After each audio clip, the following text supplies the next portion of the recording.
Die volgende halfreaksies vind in 'n galvaniese sel plaas. Watter een van die volgende is die selnotasie vir hierdie sel? Die korrekte antwoord is B. Kom ons kyk na tabel 4 om hierdie vraag te beantwoord.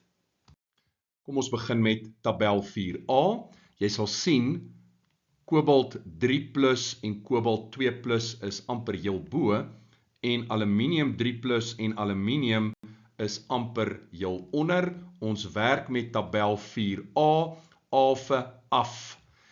So, as ons dan daarna kyk, sal ons sien, ons begin met kobalt 3+, wat gereduseer word tot kobalt 2+, en ons begin met aluminium, wat geoksideer word tot aluminium katione. Tabel 4b.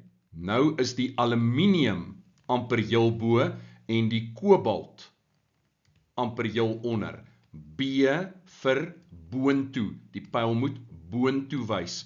Ons begin met ander woorde met kobalt 3+ katione wat gereduseer word tot kobalt 2+ katione, en ons begin met aluminium wat geoksideer word tot aluminium katione.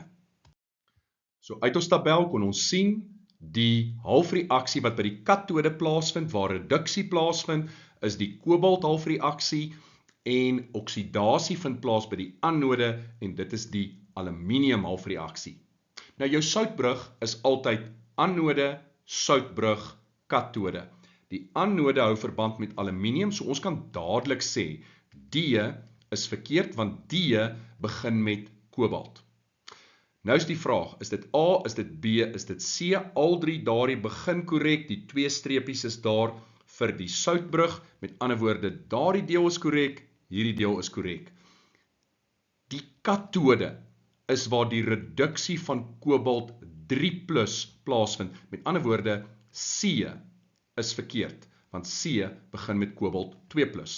En nou is die vraag, het ons 'n platinum elektrode nodig al dan nie? Nou kyk mooi, kobalt 3+ is 'n ioon, en kobalt 2+ is ook 'n ioon. Met ander woorde, ons het slegs ione by die katode. Met ander woorde, ons benodig 'n inerte elektrode. En in hierdie geval gaan dit platinum wees. Met ander woorde, ons korrekte antwoord is B.